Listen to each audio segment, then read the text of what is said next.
Le débrief de la matinale, les temps forts de ce que vous avez entendu ce matin sur Europe 1. 6 jours après l'attentat de Nice, les familles de victimes et de nombreux Français se demandent toujours comment le camion conduit par Mohamed Boulel a pu se retrouver sur la promenade des Anglais. Comme en témoigne Patrick Mortigliano, le patron de la Fédération des transports routiers des Alpes-Maritimes, au micro de Salomé Legrand. C'était dans le journal de 7h30. Le problème des Anglais interdite toute l'année aux véhicules utilitaires, camions et autres. On peut y accéder uniquement par autorisation. L'autorisation est délivrée avec un but précis, où vous allez, qu'est-ce que vous faites exactement. Quoi qu'il en soit, ces véhicules-là ne vont jamais sur les Anglais. Alors comment expliquer que les 1200 caméras de la ville n'aient pas permis de repérer le camion ? Eh bien, j'ai posé la question à Éric Ciotti, député et président du département des Alpes-Maritimes. Il était mon invité à 7h45. Écoutez. La ville de Nice a mis à disposition des caméras. Ces caméras sont utiles. Elles ont d'ailleurs permis de retracer le parcours du terroriste et donc d'avancer sur l'enquête.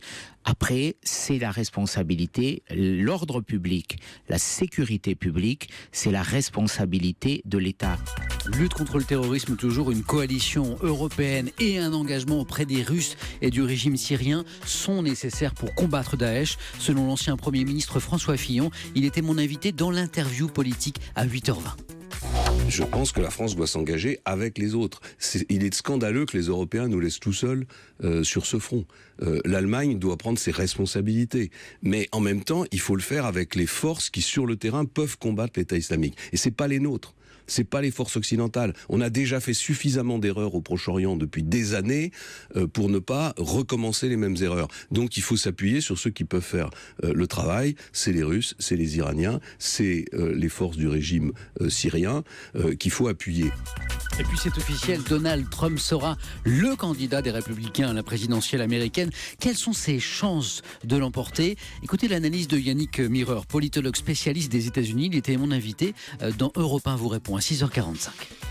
Ce sera de toutes les façons un petit peu comme chez nous si rien ne change, un vote contre, soit contre Clinton, soit contre Trump, un vote par défaut. Trump, Clinton, qui l'emportera en novembre prochain ? Si vous me demandez, je dirais que je pense que ce sera quand même Hillary Clinton. Mais dans la situation dans laquelle nous sommes, tout est possible. Et déjà l'accession de Trump est un phénomène absolument déroutant.